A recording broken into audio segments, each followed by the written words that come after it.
50 000 drapeaux espagnols en hommage aux victimes de la pandémie. La propagation du virus ne ralentit pas en Espagne, mais c'est à Madrid que la situation est la plus alarmante. Malgré le confinement de certains quartiers, la capitale concentre près de la moitié des nouveaux cas détectés chaque jour. Alors le gouvernement réagit et décide la mise sous cloche de l'ensemble de la ville.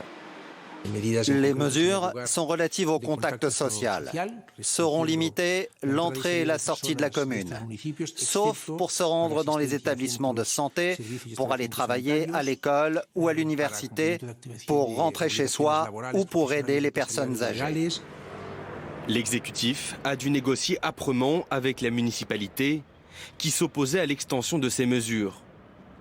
Et dans les rues de Madrid, les habitants sont résignés. Le virus est toujours aussi dangereux. Toute mesure préventive est donc importante et nécessaire. Nous ne savons pas si nous allons pouvoir sortir ou non. Je pense que les politiciens doivent être plus clairs. Ils sont tous mauvais. Pendant que l'Espagne serre la vis, Angela Merkel met en garde les Allemands. Si les choses continuaient de la même manière au cours des 3 prochains mois, alors les chiffres quotidiens passeraient de 2400 à 4800 à 9600 à 19200. Ce que je veux montrer, c'est que c'est une hausse exponentielle.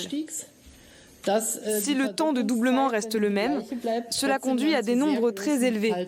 Cela souligne l'urgence pour nous d'agir. Les voyages à l'étranger sont déconseillés et des mesures de restriction seront imposées localement. Au-delà du seuil limite de contamination, les régions restreindront les réunions. 10 personnes à la maison et 25 dans l'espace public.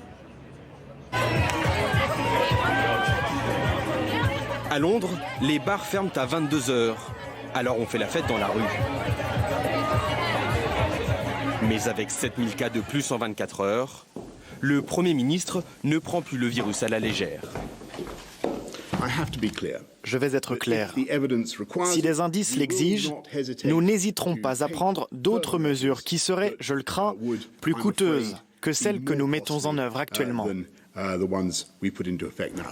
Des mesures déjà draconiennes à Manchester, Middlesbrough et bientôt Liverpool, où la fermeture des bars, restaurants et cinémas s'ajoute à l'interdiction de rencontrer des personnes extérieures au foyer. Devant la fontaine de Trévi, des touristes heureux sous le soleil. Qu'il semble loin, le temps où les rues de Rome étaient vides. L'Italie, très durement frappée au printemps, fait aujourd'hui figure d'exception en Europe.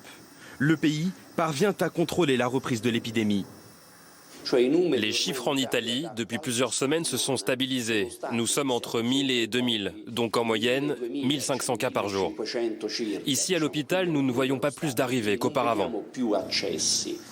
Les Italiens profitent pour l'instant de l'accalmie, mais ils craignent, comme partout en Europe, un pic de contamination dans les 3 prochains mois.